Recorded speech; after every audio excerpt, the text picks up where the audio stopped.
पोलिसांची 9 पथकं आणि 150 पोलिसांची फौज वाल्मिक कराडच्या मागावर होती, पण पोलिसांना वाल्मिकचा शोध लागला नाही।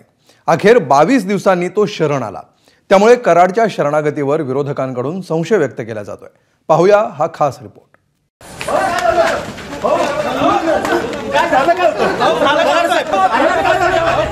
आलिशान गाडीतून फिल्मी स्टाईलनं स्वतःला सरेंडर करण्यासाठी आलेला हा आहे वाल्मिक कराड।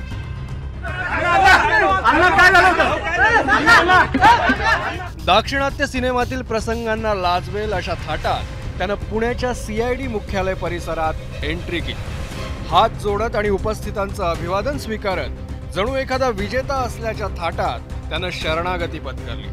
विशेष म्हणजे वाल्मिक कराडच्या गाडीत परळीचे 2 नगरसेवकही होते। CID आणि पोलीस गेल्या 2 आठवड्यांपासून त्याचा शोध घेत होते, मात्र वाल्मिक कराडचा थांगपत्ता कुणालाही लागत नव्हता। हेच कमी की काय म्हणून CID कडे स्वतःला सुपूर्द करण्यापूर्वी त्यानं एक व्हिडिओ रेकॉर्ड केला। मी वाल्मिक कराड केज पोलीस स्टेशनला खोटी खंडणीची फिर्याद दाखल झालेली आहे। मला अटकपूर्वचा अधिकार असताना मी CID ऑफिस पुणे पाषाण रोड इथे सिलेंडर होत आहे। संतोष भैया देशमुखांचे जे कोणी मारेकरी असतील त्यांना अटक करावी व त्यांना फाशीची शिक्षा द्यावी। राजकीय दोषापोटी माझं नाव त्याच्याशी जोडलं जात आहे। पोलीस तपासात जे निष्कर्ष निघाले, मी जर दोषी दिसलो तर न्यायदेवतांनी मला जे शिक्षा देईल ती मी भोगायला तयार आहे। बीड जिल्ह्यातल्या संतोष देशमुख हत्या प्रकरणात वाल्मिक कराड CIDच्या रडारवर होता।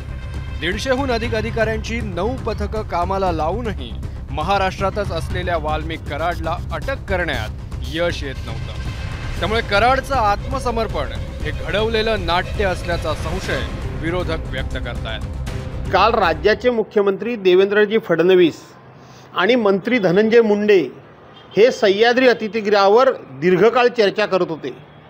आता काल त्यांनी चर्चा करावी आणि आज वाल्मिक कराड त्या ठिकाणी शरण यावा, सरेंडर व्हावा, हा योगायोग म्हणावा का पोलिसांच्या हाताला न लागता तो स्वतःच पोलीस स्टेशनला जावा, हे सगळं घडवलेलं नाट्य आहे का, अशी महाराष्ट्राच्या मनामध्ये शंका यायला जागा आहे। शरण जाणार आहे ते मी ट्विटद्वारे आधीच महाराष्ट्राला म्हणजे माहिती दिली होती, कारण का हे सेटिंग कालपासून चालू होतं का 2-3 दिवसापासून चालू आहे अंतर्गत। आणि ज्या अर्थी तो शरण जातो त्या अर्थी जेव्हा कुठलाही मोठा गुन्हेगार सरेंडर होतो, शरण जातो, तेव्हा त्याच्यात काहीतरी सेटिंग झालेलं असतं। आपल्यावर खोटा गुन्हा दाखल केला असा दावा करणारा वाल्मिक कराड इतके दिवस गायब का होता असा सवाल विचारला जातोय। तर वाल्मिक कराड शरण येईपर्यंत त्याला अटक करता न येणं ही लाजिरवाणी बाब असल्याची टीका विरोधकांनी केली आहे। त्यांनी मागणी काय करावी हा त्यांचा अधिकार आहे आणि तपासामध्ये काय पूर्ण पारदर्शक तपास करणं हा CID कडे तपास असल्यामुळे CIDचं काम आहे। पण आता आपण सर्वजण माध्यमाशी बघतोय तर ते एवढा 23-24 दिवस डिक्लेअर करायला का लागले? जर तसं होतं तर मग 23 पहिल्या क्षणालाच करायचं ना। जे 11 तारखेला गुन्हा झाला, आज 20 दिवस झाले, 20-22 दिवस गुन्हा जो खंडणीचा होऊन त्या दिवशी त्याने डिक्लेअर करायचं ना, मग बाहेर कशाला पळले? आज मला काही शरण वगैरे हा शब्द योग्य वाटत नाही, कारण का माझी अपेक्षा होती की सरकारने त्यांना अरेस्ट करायला हवी होती। शरण काय म्हणताय, याच्यात कसलं शरण? एका माणसाचा खून झालेला आहे, ज्या पद्धतीने झालेला आहे, आणि तुमच्याच सगळ्या चॅनलवर त्यांच्या कुटुंबाचे जे अश्रू, त्यांच्या लेकीचे अश्रू हे आयुष्यात कोणीच विसरणार नाही। वाल्मिक कराडच्या शरणागतीनंतर सुरेश धसांनीही गिअर बदलत आपला मोर्चा आकावरून आकाच्या आकाकडे वळवला। त्यांच्या प्रॉपर्टी सीज करण्याच्या संदर्भात जे CID म्हणजे परत CIDचे IG, त्यांचे SP, DYSP आणि अन्य सहकारी ज्यांनी त्यांच्या पाठीमागं फार जोरामध्ये लागले आणि त्यांना शरण येण्यास भाग पाडलेलं आहे। आकाचे आकांना किमान हे इन्व्हेस्टिगेशन होईपर्यंत आणि हे चार्जशीट दाखल होईपर्यंत आकाचे आकांना बिन खात्याचं मंत्री करावं अशी त्यांच्याच पक्षाचे आमदार प्रकाश सोळंके यांची मागणी आहे। तपास वेगानं झाल्यामुळे गुन्हेगारांना शरणागती पत्करणं भाग पडल्याचं सांगत मुख्यमंत्र्यांनी दोषींना शिक्षेपर्यंत पोहोचवण्याचा निर्धार व्यक्त केलाय। आज स्वर्गीय संतोष देशमुख यांच्या बंधूंची माझी फोनवर चर्चा झालेली आहे। त्यांनाही मी आश्वस्त केलेलं आहे की तुम्ही काळजी करू नका, काय वाटेल ते झालं तरी सगळे दोषी शोधून आणि जोपर्यंत ते फासावर लटकत नाही तोपर्यंतची सगळी कारवाई पोलीस करतील, हा विश्वास मी त्यांना दिला आहे।